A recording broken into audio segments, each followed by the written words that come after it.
So I have some good news and I have some bad news for you all today. The good news is my talk, as was just mentioned, is about terrorism, which I feel hopeful is something that's going to be able to keep you all awake today. The bad news is I have to start this talk off with a little bit of tough love. We as Americans tend to think that we understand what terrorism is. But in reality, it seems that Americans don't really understand terrorism very well. Although, to be fair, this isn't a problem that's specific to Americans alone.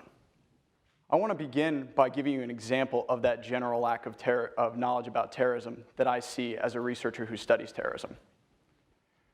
When Dylann Roof shot and killed 9 African Americans in a Charleston church in 2015, there was a massive public reaction. But there was no part of that public reaction in which the American people thought of Dylann Roof as a terrorist. They considered him to be a murderer and definitely as a racist, but they didn't see him as a terrorist. Now, if we compare this to the case of Stephen Paddock, who, good picture, right? Who last October in Las Vegas shot and killed 58 people and injured hundreds more, the American people were very quick to label him as a terrorist and to characterize the shooting as a terrorist attack. Now, again, as an academic researcher who studies these topics, I think that this is a good example of the general lack of knowledge that the American people have about what terrorism is. To be fair, researchers who study terrorism don't understand it all that well either. There's constant disagreement in our field, even about things that seem simple, like how and why people become involved in terrorism in the first place. But there are some things that researchers who study terrorism tend to generally agree on. One of those things is that terrorism involves 4 major components. The first of those components is that terrorism involves violence, or at least the threat of violence. The second component is that terrorism involves the purposeful targeting of non-combatants. Now, that sounds kind of like an academic buzzword. Who are non-combatants? Well, that essentially means civilians, individuals who aren't in an open conflict with a recognized military force. The third component of terrorism, and even though this is an important component, it's something that tends to trip a lot of people up, is that terrorism involves a political motivation.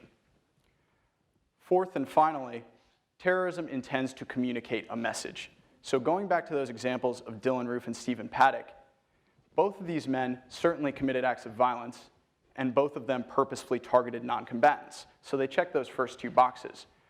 However, only one of these men was actually a terrorist, and it wasn't the one that the American people had assumed. For Dylann Roof, there was a clear political motivation for his attack. He had written a political manifesto about how he said whites needed to rise up and reassert dominance both socially and politically in America. And he said that the message of his attack was to intimidate African Americans and to instigate a race war that he hoped would prevent African Americans from taking over the country, as he saw it. Now, with all that stated, Dylann Roof is absolutely a terrorist. With Stephen Paddock, however, even after months of investigation by authorities, there's still no evidence to suggest that he had any kind of political motivation for why he opened fire that night. And unless that's found, we can't validly, at least in an academic sense, call Stephen Paddock a terrorist. Now, there's another thing that researchers who study terrorism tend to generally agree on, and that's that terrorism uses fear to communicate its message, to get its message out there. So that is to say that, like our creepy friend Pennywise here, terrorists rely on you being afraid in order to make them both powerful and relevant. Terrorism, unlike other military strategies, isn't an instrumental attempt to weaken an enemy's physical ability to fight. Rather, it's more of a psychological attack than a physical one. It's an attempt to intimidate and to coerce a target population into accepting a terrorist agenda. So, terrorists' primary goal, whether they're members of ISIS or the KKK, is to create fear in you, and then to leverage that fear to achieve their political goals. And that's a problem for us because that is the very basis of what terrorism is, that fear production. And it's also one of the reasons why terrorism can be an effective strategy for creating political change. And in America, that's an issue because Americans are very, very afraid of terrorism. Americans consistently overestimate the threat that terrorism poses to them. And at the surface level, that might seem kind of silly. Of course Americans are afraid of terrorism. It kills people. However, the likelihood of being killed by a terrorist attack if you're an American is astronomically low. It's so low, in fact, that it's actually irrational to be afraid of terrorism on that basis that it might kill you alone. Data from the Cato Institute, which is a DC-based think tank, suggests that if you're an American civilian, the odds of you being killed by a terrorist attack are around 1 in 20 million.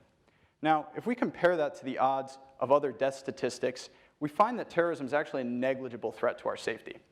According to the CDC, the odds of you being killed by heart disease are around 1 in 500. The odds of you being killed in a car accident are around 1 in 10,000. And the odds of you being killed by another American in a homicide are around 1 in 20,000. You're even 4 times more likely to be killed by a lightning strike than you are by terrorism. So realistically, Americans should be a lot more afraid to get in their cars and drive to work every day than they should be of terrorism.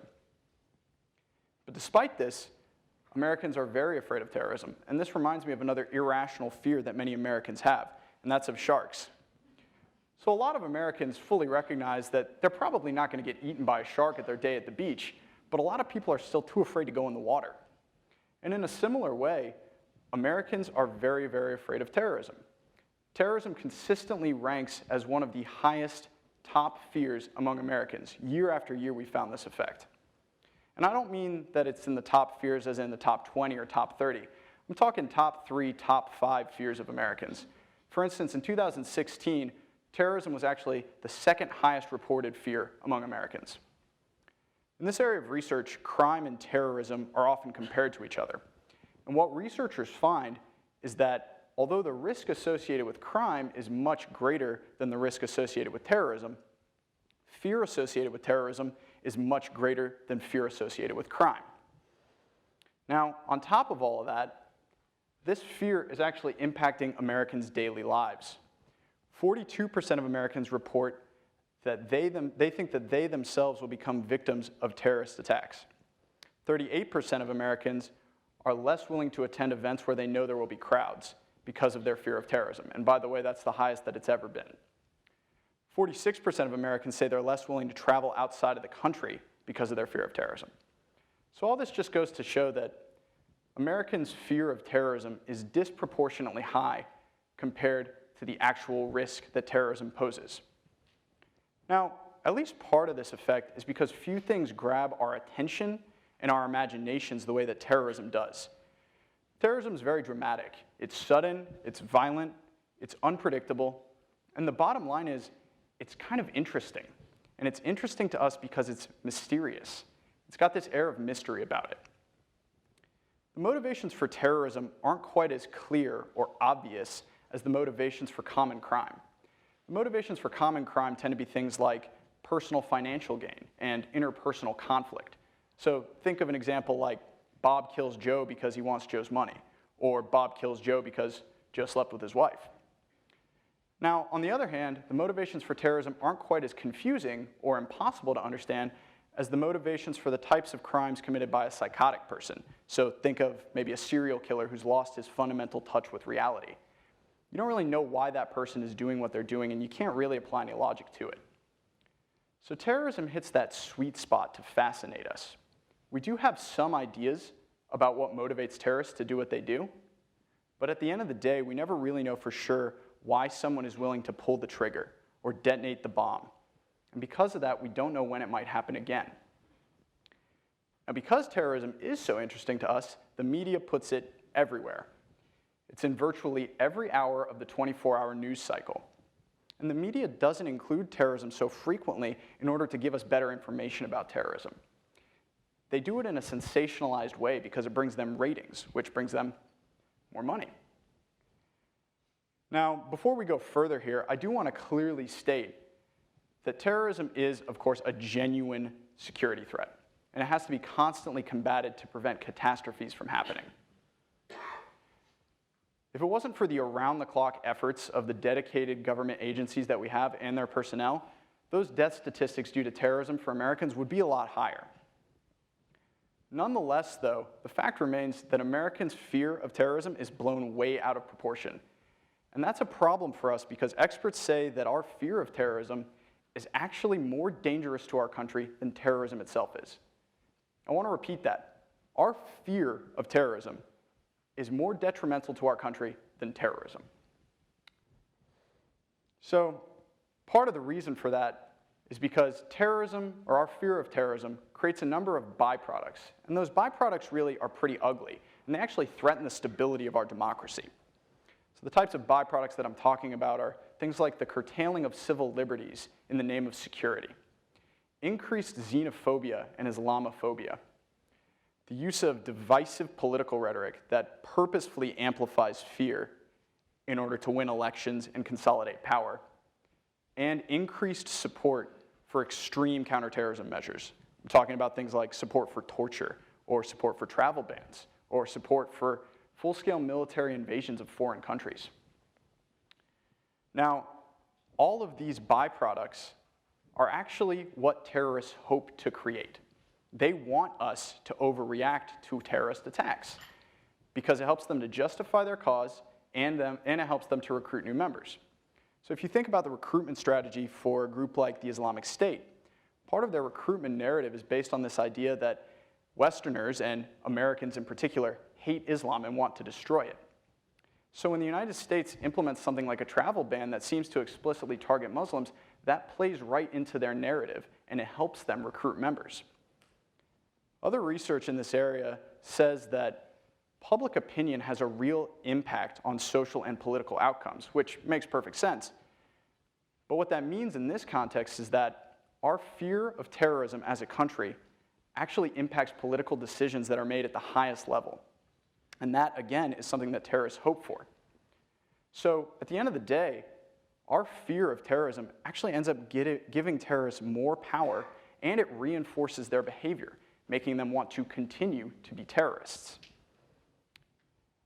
So while terrorists on their own don't necessarily have the resources or ability to threaten a country as large and powerful as the United States, if our fear goes left unchecked, we may end up unwittingly doing the terrorists' dirty work for them. Now, like I've been saying, terrorism fundamentally derives its power from fear. So reducing the American people's fear of terrorism is likely to be a very effective counterterrorism strategy. So a new question in my mind becomes, how can we make Americans less afraid of terrorism? And like I said at the beginning of this talk, I think that education is a key, and that Americans could really use some basic education about terrorism, and as we all know, knowledge is power. One of the things that we know from psychology is that a good way to effectively challenge dysfunctional and irrational cognitions, which is just a fancy way to say thoughts, is to challenge them at their root. One of the things we know from research in terrorism studies is that educating people is a good way to challenge dysfunctional attitudes and beliefs about terrorism. And it does that by improving people's critical thinking ability about terrorism and by improving the quality and accuracy of knowledge about terrorism. And experts say that all of this is likely to help reduce fear of terrorism. So where does that leave us for the future? Well, in my own research, I think that a good place to start is by helping people to correct their inaccurate judgments and perceptions of terrorism. And so over the next year, I'll be experimentally testing the effect of educational messages that help to correct inaccurate judgments about terrorism in the hopes that that will reduce fear of terrorism. And my hope is that by following this line of research, someday, and hopefully that day will be soon, the people of our country will be able to honestly say to terrorists, you don't scare us anymore, and you have no power here. Thank you.